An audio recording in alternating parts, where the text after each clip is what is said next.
ግንብ ጥብስ ምንድነው? ይሄው በስተርጅና እድሜ ለሚቲ ግንብ ጥብስ አስጀምራናለች። ትምህርት ቤት አስገብተናት እሪ አብራችሁኝ ተማሩ። እኔም አባቷ በር ላይ ስንዛንጃብብ ነው የምንለው። ምክንያቱም ስትወጣ እንደዚህ ነው የምትሆነው። ዛሬ ግን አንድ ማልቀርበት ግዴታ የሆነ ስራ ስላለብኝ ላድርግ ጥያት ሄጃለሁ። የሄድኩትም ቀጥታ ወደ ቴምር ሪል ስቴት ነው። የሚገርም የሚያስደነግጥ ኦፈር አላቸው። በነገራችን ላይ ከቴምር ሪል ስቴት በ7.8 ሚሊዮን ብር ጠቅላላ ዋጋ 111 ካሬ ባለ 3 መኝታ ኢማጂን በ7.8 ሚሊዮን ብር ሙሉ ዋጋ ነውና አያት ሎሚያር ሱፐርማርኬት አጠገብ አስፋልት ዳር ነው። አሳያቸዋለሁ። ያውም እንደምታዩት 75% የተጠናቀቀ ነው። ይሄ እንዴት ሆነ ለምትሉ 100% ለሚከፍል 35% ቅናሽ ተደርጎ ነው። እንዲሁም ቀስ እያልኩ ከፍላለሁ ካላችሁ 12.1 ሚሊዮን ብር ይሆናል። 10%ን ቅድመ ክፍያ ከፍላችሁ 90% ለወለድ ቀስ ብላችሁ መክፈል ትችላላችሁ። እንዲሁም ሱቅ ለምትፈልጉ መሃል ፒያሳ ጊዮርጊስ አደባባይ ላይ በ3.5 ሚሊዮን ማግኘት ትችላላችሁ። እንዲሁም በተለያየ የክፍያ አማራጭ የተለያየ ኦፈር ስላላችሁ እታች በማድረግ ስልክ ደውሉላችሁ። ቴንኪው ባይ። እናንተ ፍረዱ እንዳንጂ ማታ በተኛንበት ማሪ እስቲ አዲስ ብራንች ሱቅ እንድከፈት ሱቅ ትገዛልኝ ስለ አንቺ ልጅ አልጋ ላይ ስትሆኚ ቀልድ ታበጃለሽ አላለም።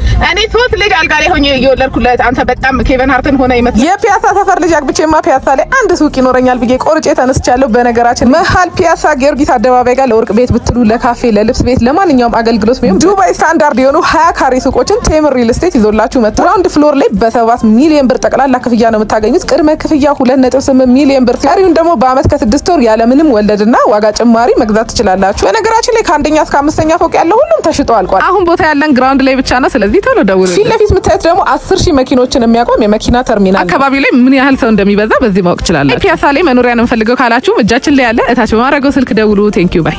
ያላገባችሁም ለምታገቡም ሴቶች ልምከራችሁ። ይሄ እንደ ዳክዬ ፓፓዬ ፍቅርዬ ውድዬ ማርዬምና አትባሉ። በደና ነገር ተጠሩ። አፓርትመንት ወርቅ ቤትዬ ምናምን ተባባሉ። መጥራቱን ስጠራኝ ወርቅ ቤቱ ከየት ይመጣል? ሻል ቆጥቧ ሲስተር ቆጥቡ። እናንተ ብቻ ቆጣጡ እንጂ ፒያሳ ላይ ያው በራሳችሁ ሱቅ ነው ወርቅ ቤት የምትከፍቱት። እንዴት ቴምር ሪል ስቴት ለወርቅ ቤት ለካፌ ለልብስ ቤት እንዲሁም ለተለያዩ የንግድ ስራዎች 20 ካሬ ሱቆችን በመሃል ፒያሳ ያው ጊዮርጊስ አደባባይ ቴምር ፕሮፐርቲስ ማግኘት ይችላልላችሁ። ግራውንድ ላይ ጠቅላላ ዋጋ 7 ሚሊዮን ብር ብቻ። ኢማጂን እንግዲህ ፒያሳ ላይ በ7 ሚሊዮን ብር ሱቅ ሲኖራችሁ ታከራዩት ራሱ ስንት ነው? ከሞሉ ፊት ለፊት ደግሞ 10,000 መኪኖችን የሚያቆም የመኪና ተርሚናል መንግስት ራሱ እያስገነባ ነው። ስለዚህ ህዝቤ ወደ ሞሉ ነው ማለት ነው። ሳያመልጣችሁ ቶሎ ግዙ። መረከቢያ ጊዜው ደግሞ 1 አመት ከ6 ወር ነው። ቅድመ ክፍያው ደግሞ 2.8 ሚሊዮን ብር ብቻ ነው። ኑሮዬም ለምን ፒያሳ ላይ አይሆንም ካልሽ ደግሞ ከቸርችል ሆቴል አጠገብ በ7.5 ሚሊዮን ብር ጠቅላላ ዋጋ ጀምሮ አለላችሁ። ታች በማድረገው ስልክ ብቻ ደውላችሁ እናንተ ወይ ይበሉ።